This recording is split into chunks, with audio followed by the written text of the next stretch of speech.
Saudariku yang seiman dalam Tuhan, Shalom. Shalom. Menjua-jua. Baik, saya Romo Robi. Sebelum pemberkatan jenazah atau tutup peti Bapak atau Bulang ya, rela bakti karu-karu ini, marilah kita sejenak meresapkan firman Tuhan yang baru saja kita dengar. Salah satu dari sekian banyak rahasia tentang hidup manusia ialah rahasia sekitar kematian. Sesuatu yang pasti dalam hidup manusia itu adalah lahir dan mati. Pasti. Itu pasti. Itu nggak bisa dihindari. Tentang waktunya nggak tahu, bagaimana kita nggak tahu. Itu rahasia. Tetapi itu sesuatu yang sudah takdir, kodrat manusia lahir dan mati. Kita juga belajar dari firman Tuhan hari ini bahwa dikatakan oleh firman Tuhan tadi yang menarik ya, Tuhan berkenan kepadanya maka ia cepat-cepat diambil dari tengah-tengah manusia. Ini menunjukkan bahwa kasih Tuhan ternyata lebih besar ditunjukkan kepada saudara-saudari kita yang mendahului kita. Secara manusiawi kita mungkin nggak terima, wajar. Kehilangan iya, sedih iya.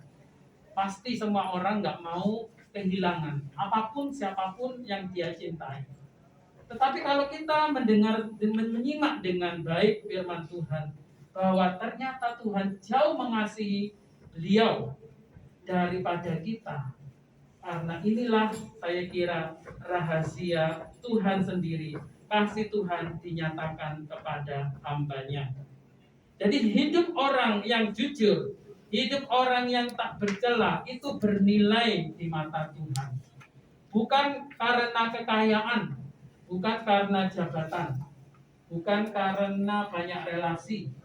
Tetapi Tuhan menilai kehidupan manusia yang tak bercacat, kehidupan manusia yang jujur, dan kehidupan manusia yang mencintai Tuhan dan sesama. Maka perintah menjadi orang Kristen itu kan gampang. Kasihilah Tuhan Allahmu dan kasihilah sesamamu seperti dirimu sendiri. Kalau dua itu sudah kita lakukan dengan sungguh-sungguh, sudah kita menjadi orang atau anak yang dikasihi Tuhan. Dalam kitab kebijaksanaan tadi kita mencoba untuk menghibur saudara-saudari kita yang sedang bersedih, untuk dapat memahami, menerima kematian itu sebagai sesuatu yang tak perlu terlalu dirisaukan. Sebagai seorang yang mempunyai iman kuat dan mendalam, dalam kitab kebijaksanaan ini tadi dilukiskan bahwa Allah dilihat sebagai Bapa yang sangat bijaksana. Allah sebagai Bapa yang melihat anaknya yang hidup baik, hidup saleh, hidup taat, hidup jujur di hadapannya. Inilah orang yang dibenarkan Allah bila ia hidup berkenan di hadapan Tuhan. Sehingga tadi dikatakan ia diambil dari tengah-tengah kita karena kasih Allah yang begitu besar. Tuhan Yesus wafat di salib. Apakah Allah membenci dia? Apakah Allah menghukum Yesus? Tidak. Tetapi justru Allah menunjukkan kasih-Nya yang besar kepada manusia, sehingga ia rela wafat disalibkan dan menjadi penebusan bagi kita manusia. Kalau kita manusia sendiri berharap untuk selamat dari dirinya sendiri tidak akan mungkin. Kita berdoa tidak akan kuat berdoa 24 jam non-stop misalnya. Kita berpuasa lebih 40 hari seperti Yesus, 40 malam kita nggak kuat. Dari usaha manusia kita tidak akan mampu untuk memenuhi perintah kasih Tuhan. Tetapi Yesus bersedia sebagai putra Allah menjadi korban penebusan kita, menggantikan hukuman yang seharusnya ditimpakan pada kita oleh darahnya yang tertumpah di kayu salib. Maka ia menjadi korban yang berkenan di hadapan Allah.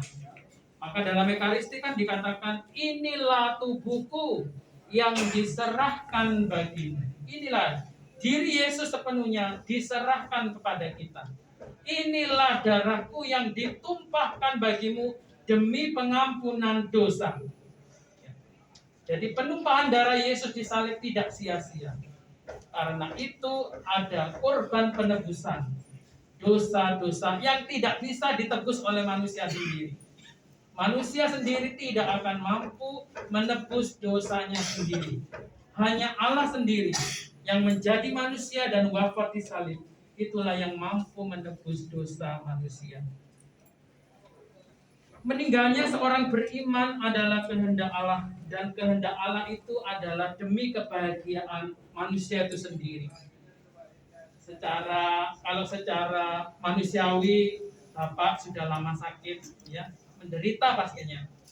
Sakit, kita tahu bagaimana keluhan-keluhan beliau, ya kan? Ya, kalau secara manusia kita berpikir ini yang terbaik untuk Bapak, jangan sakit lagi. Dia sudah dibebaskan dari sakit penyakit secara badani, ya. Secara manusia kita berpikir, tapi kita juga harus berpikir juga bahwa inilah kehendak Allah. Kehendak Allah itu yang terbaik bagi kita, bagi manusia. Pada waktunya Allah memanggil anaknya kembali pulang ke rumah. Kalau Bapak Ibu orang Karo kan, Bonapasukitnya kan di tanah Karo sana. Kan suka kan kalau pulang kampung, mau kan kita tahun baru ya, pulang kampung, iya, kumpul keluarga. Tuhan pun juga sama, ingin anak-anaknya pulang kampung ke rumah Bapa, ya, supaya kita semua dikumpulkan di sana, di rumah Bapa. Ada waktunya nantinya, satu persatu. Oh, anak-anaknya dikumpulkan, pulanglah, mulak mahamu, pulanglah ke rumah Bapa. Ya, jadi kita ya memang bersedih, tapi harus juga bahagia, karena kembali ke rumah Bapa itu adalah kebahagiaan. Maka dari itu, anak-anakku, saudara-saudariku yang dikasihi Tuhan, terimalah ini sebagai kehendak Allah. Maka hatimu akan lega, akan ikhlas, penuh damai, dan Bapak pun juga dangadong nang mangabat-abati. Gak ada yang menghalang-halangi, ya. Ikhlaskan jalannya menuju ke rumah Bapa. Baiklah, hari ini firman Tuhan semua menyapa kita. Hidup di dunia hanya sekali, hiduplah dengan tidak bercela, hiduplah dengan jujur, hiduplah dengan menjadi perkenanan bagi Tuhan, hiduplah dalam kasih, karena itulah satu-satunya jalan kita menuju ke rumah Bapa. Semoga acara pemakaman nanti berjalan lancar, keluarga sehat-sehat, ya. Amin. Yang pulang ke kampung atau kemana kembali juga dengan sehat-sehat, itu doa kita. Amin, amin. Semoga tetap keluarga bersatu, ya, bersatu sebagai saudara, saling menguatkan. Terutama orang mama ini yang sudah kakak sendiri kan, berarti kita harus memberi perhatian lebih pada mama, ya. Satu sama lain juga sebagai saudara, hendaknya rukun, saling mendoakan, saling mendukung satu sama lain.